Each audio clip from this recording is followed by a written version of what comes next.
Good morning, dear Sangha. Today is Saturday, June the 6th, in the year 2009, and we are in the Assembly of Stars Meditation Hall, Lower Hamlet, in our 21-day retreat. In the past, we have been describing dukkha, ill-being, in a way that is not relevant anymore, especially to the young people. We spoke of dukkha, ill-being, in terms of birth and death and old age and sickness and so on. But birth and death are part of life. And because we accept life, we have to accept birth and death. So birth and death are not exactly ill-being.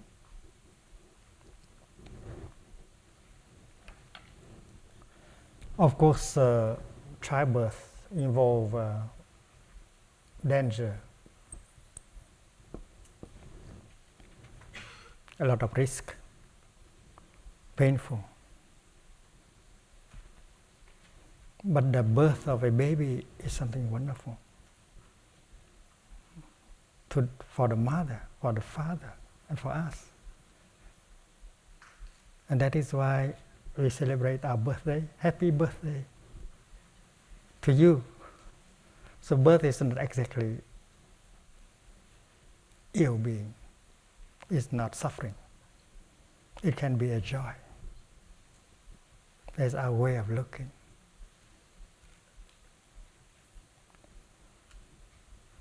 Old age.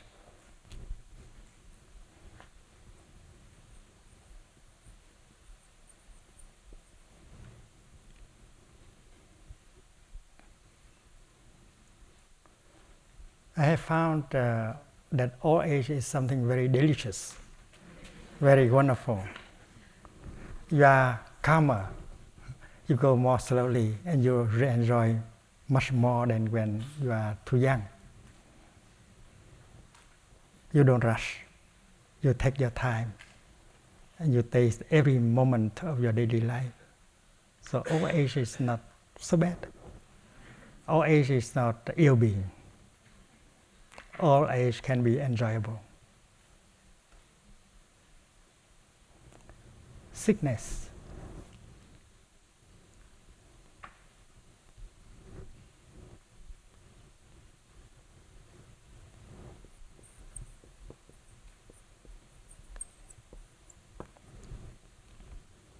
Sickness is a part of life, like birth and old age. If you accept life, you have to accept sickness. When we were small, we were sick again and again. And because of that, our immune system became stronger.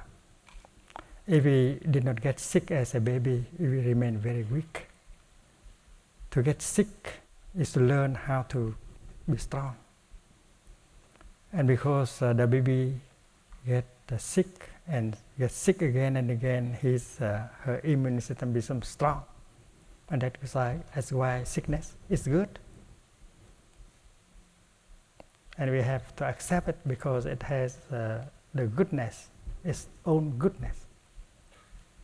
So that is the way we look. And sickness is not exactly ill-being, suffering. We may get sick, but we don't have to suffer. Sickness is something not avoidable, but suffering is optional. You can get a cold, but you don't have to suffer. Okay, I had a cold. Getting a cold is something regular, something you must do from time to time. So you don't have to suffer, even if you have a cold. So there are things that are unavoidable. But to suffer, that's up to you. So pain is something maybe you cannot avoid, but suffering is optional. You choose to suffer or not to suffer. So birth, old age, sickness are natural, and it is possible that you don't have to suffer because of them, because you have chosen to accept them as part of life. It depends on you. Remember, please, pain is unavoidable, but suffering is optional. You may choose not to suffer, even if the pain is there, sickness is there, and life and the situation will be quite different. It depends on your way of looking.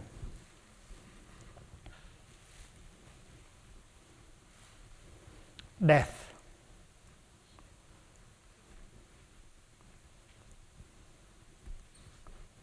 That is also a part of life. It's not the enemy.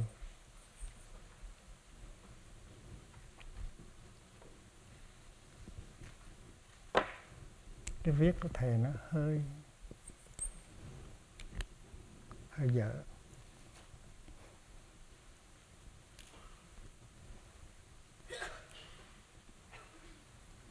We know that many cells of our body die at every moment, and because of that, new cells can be born. So death takes place all the time. Without death, birth cannot be possible. So in order to accept life, you have to accept death. Imagine there is no death.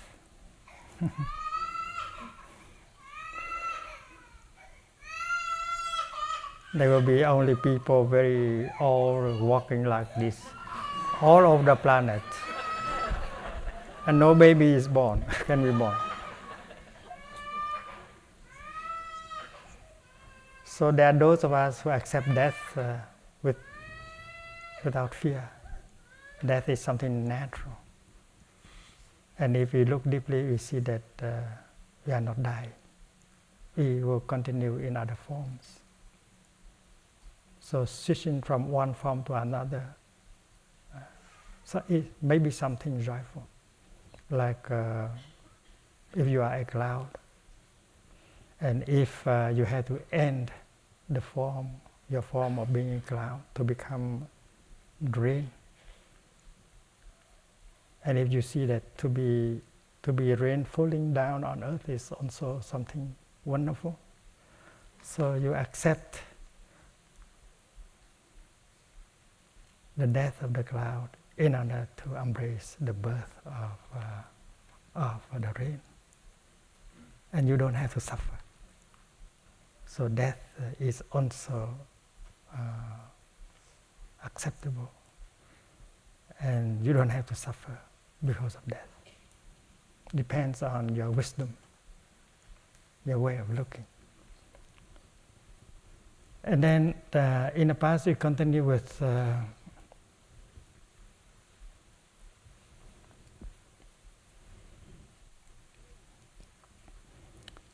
separation.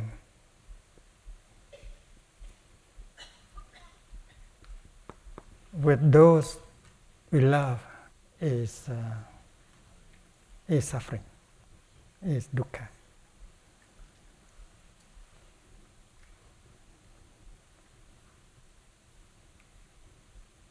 Those to whom we are attached, we don't want to be separated from him, from her. But if we have to be away, and then we suffer. But if we have deep wisdom, if we have strong aspiration and then we can accept that separation in order to fulfill our vow. So we don't have to suffer. And reunion, not reunion, but to be forced to live with the one that you don't love, you hate, is suffering. That is the old description of dukkha, of ill-being.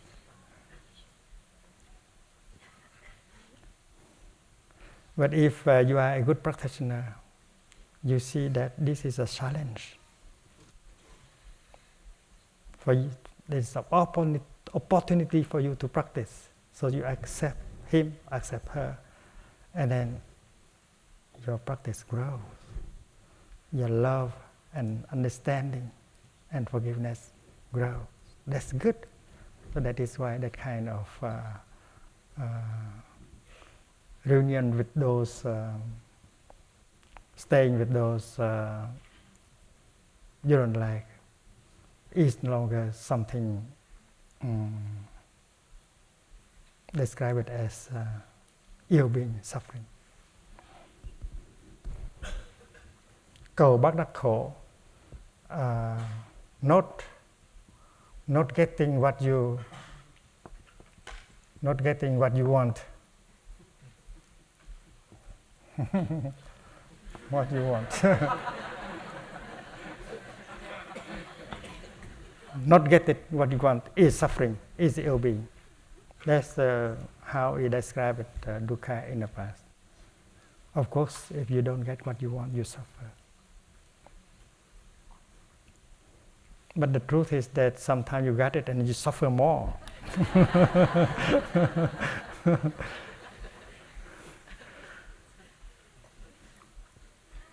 And after you got it, you don't treasure it anymore. You want something else. So that is the old way of describing dukkha. But now we have our own, our new way. So as a Dhamma teacher,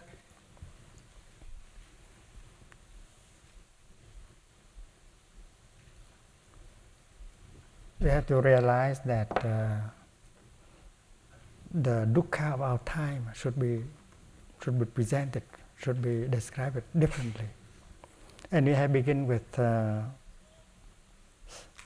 tension in the body.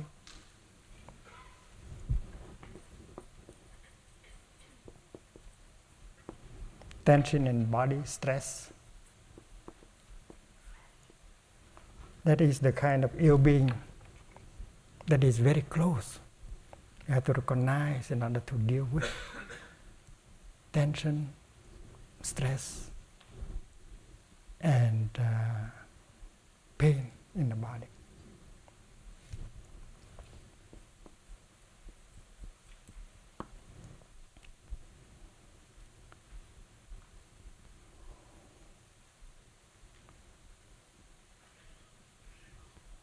The Dhamma teacher just told me yesterday that people of our days are so stressful.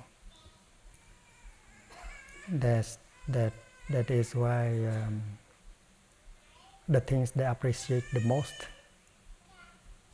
is the practice of total deep relaxation when they come to a retreat.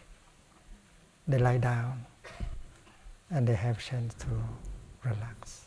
And in that position, they get more easily the teaching. So you give them guided meditation for them to relax and to get in touch with their body, their feelings, and release the tension. And that Dhamma teacher said that everyone responded to that kind of practice. Total relaxation, guided meditation in the lying position, because people are so stressful. Everyone needs to rest, to release the tension. So in a retreat that you organize, total deep relaxation will be an important part of it. A guided meditation done in that position can be very successful.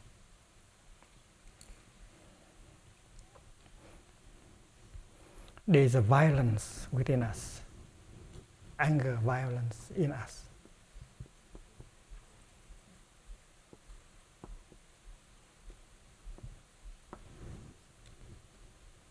And anger manifesting as the terrorism. And this despair.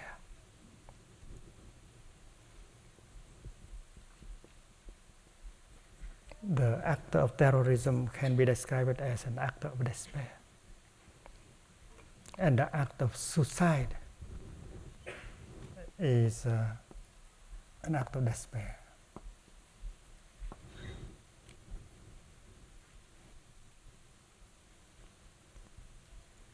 In France, every day, about the young people in France, about 33 to 35 young French persons commit suicide every day.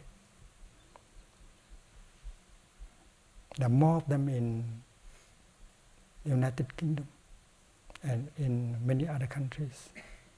The young people take their life every day because they have so much anger, so much despair in them. They do not know how to handle.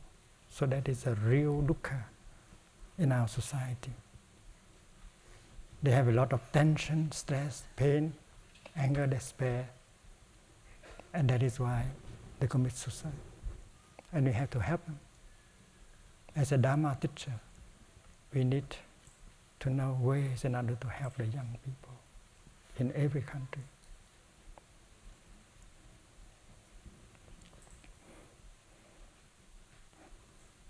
People don't commit suicide when they are poor, but when they have a lot of despair and anger. And people don't kill because they are poor. People kill because they are victims of anger and despair and violence. So to help the terrorists, and to help the terrorists to be, you have to help remove the anger, the despair, the violence in them. To kill them does not mean helping.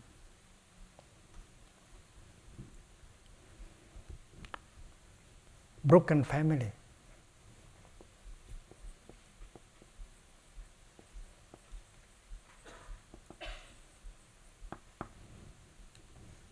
That is everywhere.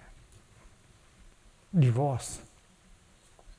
Broken families.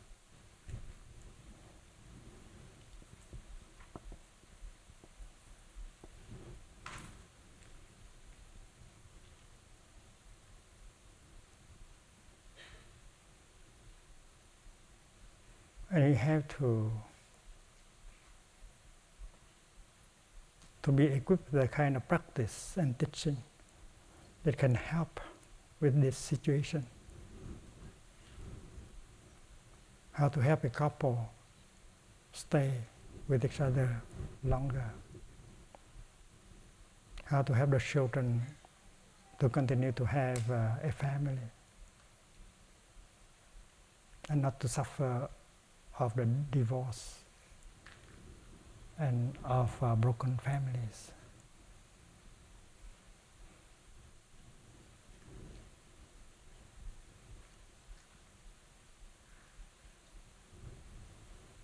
Terrorism, the destruction of human life, the destruction of the ecosystem, or global warming, etc.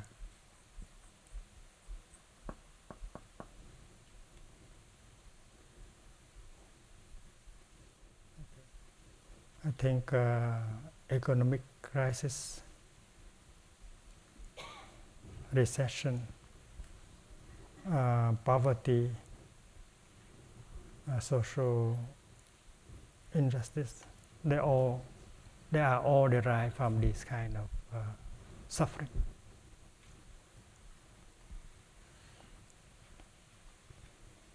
So if we can call the suffering, the real suffering, by the true name, it would be very helpful. Because we will know exactly what kind of medicine, what kind of healing we need in order to deal with it. Because the truth about dukkha will bring about the truth about the cessation of dukkha. We know that the teaching of the Buddha in the first sharing, in the first Dhamma talk, is about the Four Noble Truths. And the Four Truths are described as noble.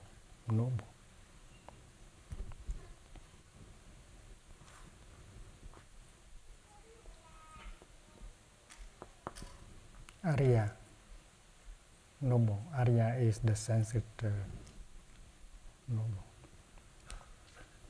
It is noble because it leads to the cessation of ill being.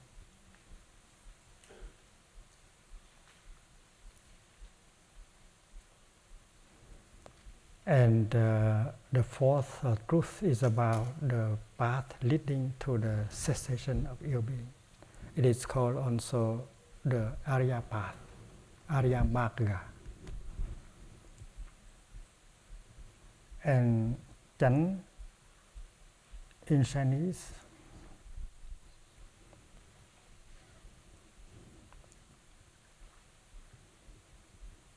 it means the right. Right.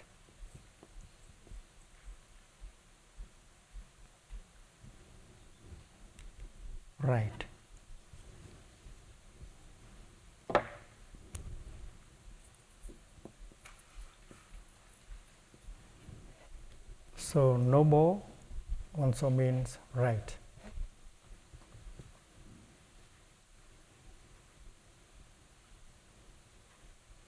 And we know that the noble path consists of right thinking, right view, right speech, right action, right livelihood. So the word right is there. The word right in Sanskrit is samyak.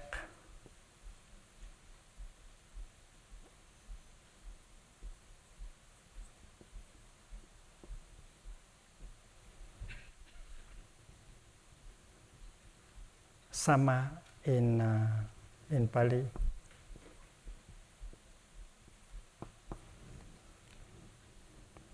And morality is about right and wrong. Morality is a code of conduct that has authority on the matters of right and wrong. That is how we define morality, a code of conduct that has authority on matters of right and wrong. And morality can be an ideal code of conduct that we would like to accept and to follow. We want to know the right path to go, to avoid suffering.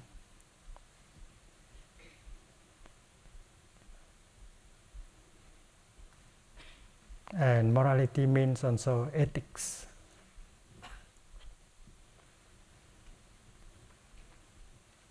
That is a code of conduct that shows the path and the virtue. And ethics is that discipline of philosophy that studies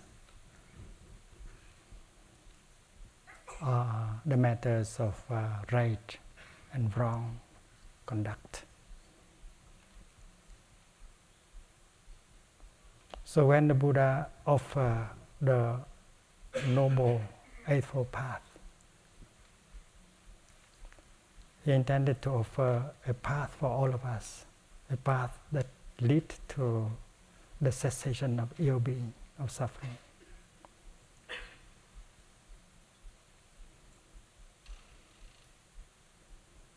But the question people ask is, how do you define right? What do you mean by right? What do you mean by wrong? When we say right thinking, what do you mean by right thinking? Everyone wants right thinking, but what is right thinking? How to think in order for your thinking to be right? Right speech, what to say, what kind of speech that make your words right speech? So that is the question, and that is the subject of a discipline called the normative ethics.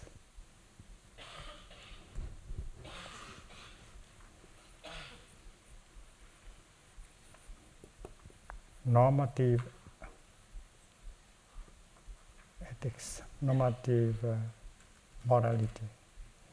There should be norms by which you judge that something is right or wrong. Norm is the kind of criteria, tiêu chuẩn.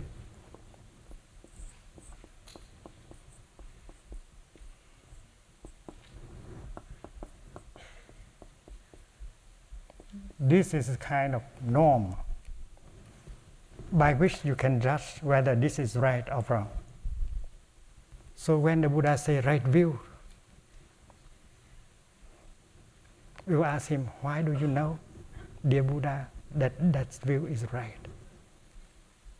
So that is a basic question.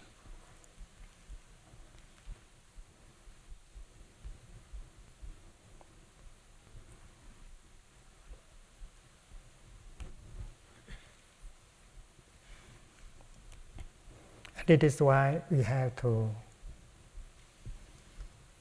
speak, to talk about the norms, the criteria. And the first criteria that we mention is suffering and happiness.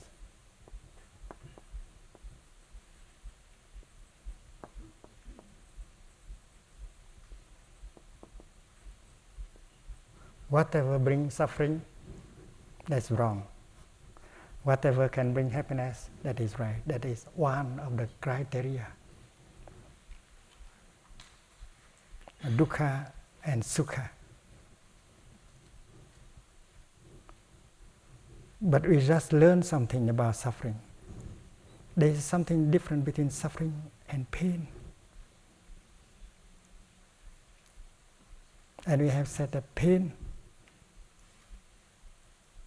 if we know how to accept it, we don't have to suffer. Pain is unavoidable, but suffering is optional.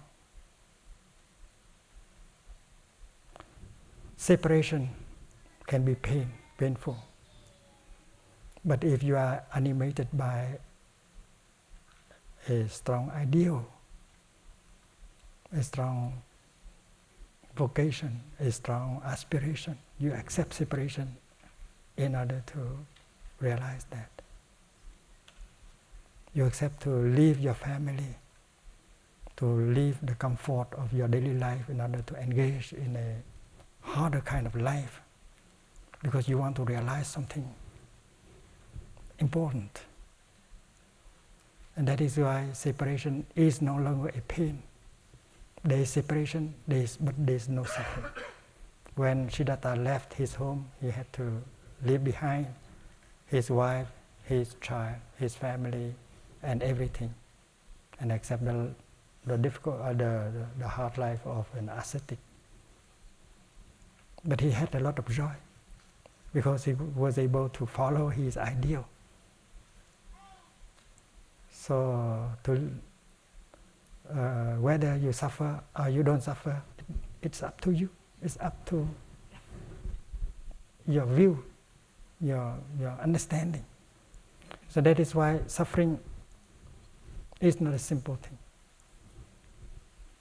Sometimes pain is only pain, and when you are able to accept pain, you don't suffer. So there must be some difference between pain, the lack of comfort, and suffering. And happiness also. Is there any difference between happiness and pleasure? Because many of us think of pleasure as happiness.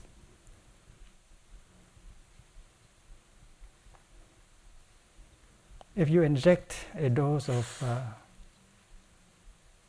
drugs, heroin into your body, you feel very happy. But there are those of us who don't see it as happiness.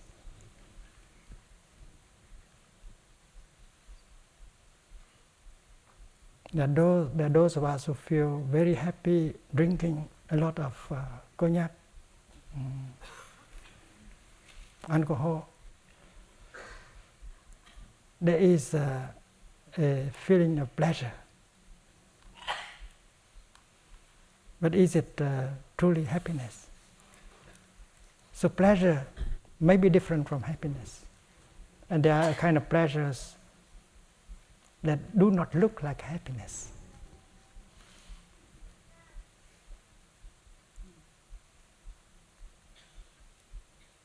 And that is why we have to look more deeply.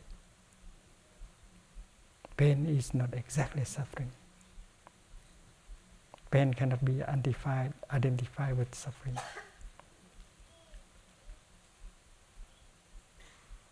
And pleasure is something different from happiness.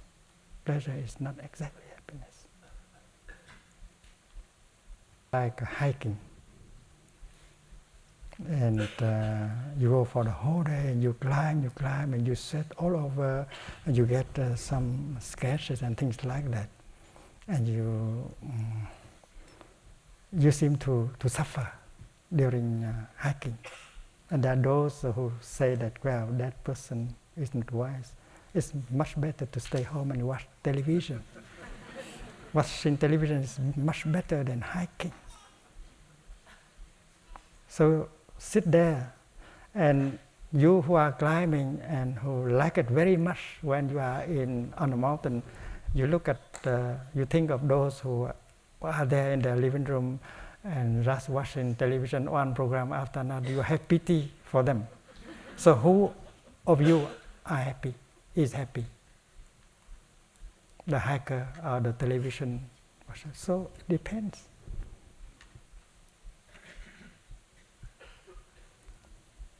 And when you go to school, and there are those who go to school and consider to be something not pleasant. You have to go to school every day and to learn things every day, and you suffer. But there are certain young people who love to study, who find happiness in their studies. To go to school is dukkha or sukha. It depends on you.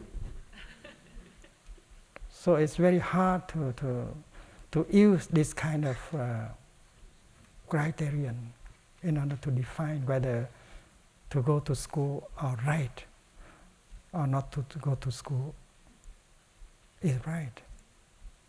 So this criterion is not enough to define what is right and what is wrong.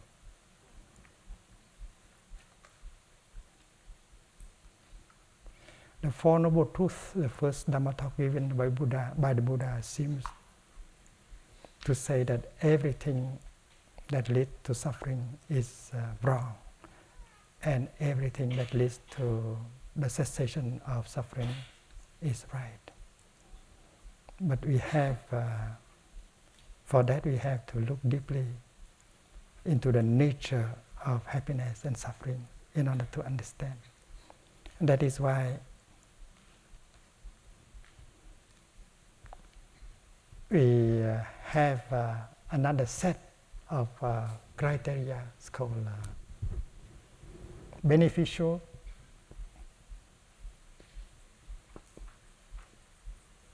and unbeneficial, harmful. Lợi hại, khổ lạc, lợi hại. What is beneficial to you, to your health, to your understanding, to your learning? That is good. And what is not beneficial, that is bad. That is bad. That is wrong. So when you go to school and learn, that is beneficial. So you have something in order to support going to school, learning.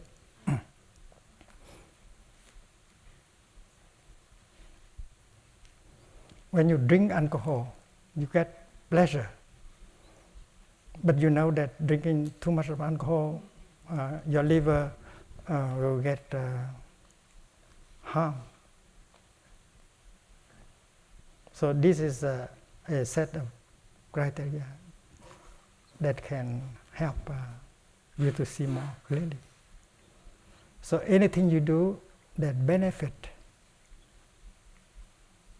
the well-being of your body, that is good, including the mindful movement.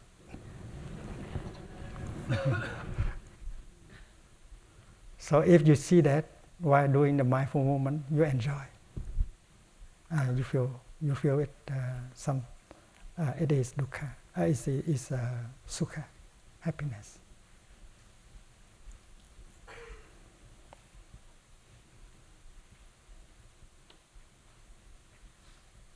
There are mental formations that are described as beneficial, like joy, like compassion, like forgiveness, like understanding, like love. And every time you touch the seed of compassion or joy or brotherhood in you, they manifest and they make you happy. They help develop your joy and your happiness. So these are mental formations called beneficial. And you know that in the other person there are also these kind of beneficial mental formations. So there are ways that you can help, can touch these beneficial things in him or in her, so that they will manifest, so that that person will be happy, and if that person is happy, you profit. So what is beneficial and what is not beneficial? What is beneficial belongs to the right, and what is not beneficial belongs to the wrong.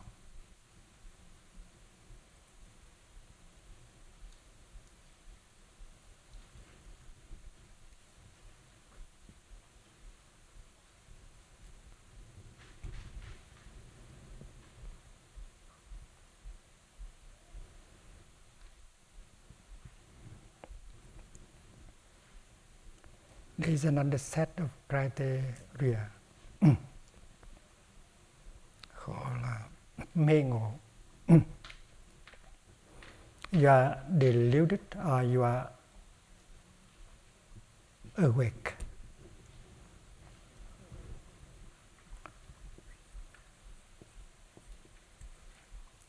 Awakening, you are awake or you are deluded.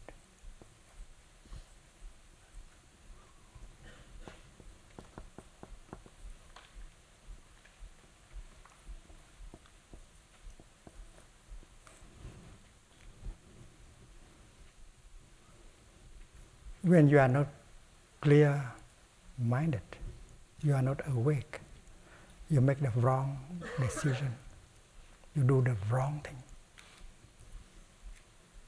You have the wrong judgment when you are not awake.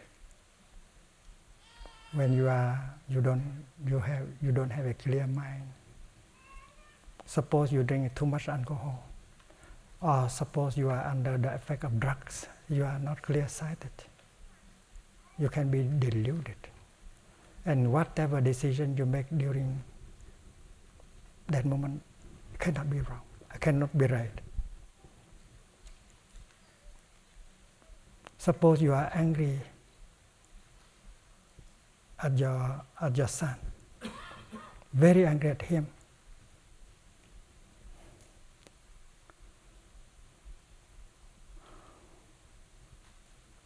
And if in that moment your anger makes you not lucid, you are not awake. And if in that moment you write the testament, and then you don't want your son to benefit anything from your heritage, and if you make that decision during a time like that, your decision is not right. So don't do anything when you are not awake, when you don't have, you are not clear-minded. Wait until you are yourself, you are quite awake in order to make the decision. So deluded and awakened is also a set of criteria that will help determine what is right and wrong.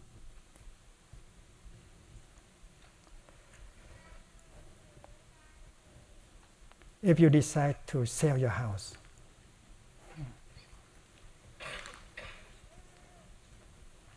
you gamble and you lose, and in that moment you want to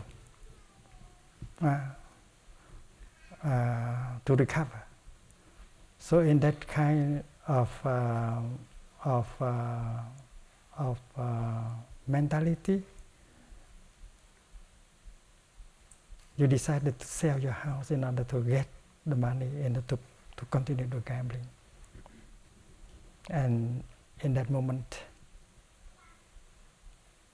you are not awake. You are being carried away by your feeling. And if you sign that house, sign that contract to sell your house in order to put into the gambling, and then your wife and your children will have to move out and live outside. So during that moment, to make a decision is very dangerous. And the decision made during that time must be a wrong decision. So that is why this is a very important criterion also.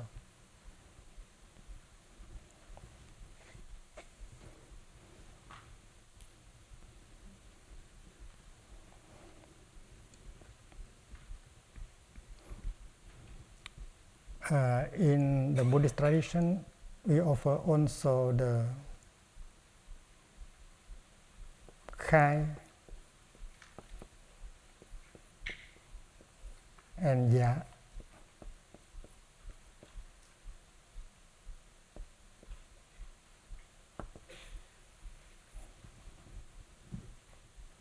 To open and to bar, to obstruct, to bar, B-A-R, one R, one R. The action is to open or to bar, to obstruct the way. To open means to make an exception.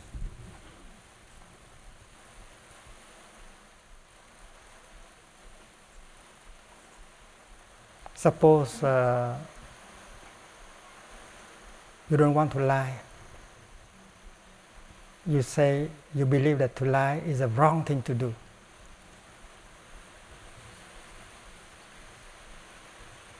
to tell the truth is always a good thing to do, and to tell a lie is always a wrong thing to do. But suppose someone who is looking for someone else to kill, and he came to ask you whether you have seen that person, where he's hiding. And if you tell the truth, well, the other person will be killed. So if you tell the truth, you kill people, and that is why you are forced to tell a lie. No, I have not seen him. You are motivated by compassion, and you open, you allow yourself. This is an exception. And morality without that kind of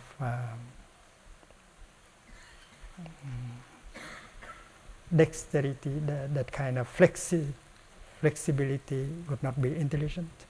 That is why to open, to make exception, to allow is a very important thing to do.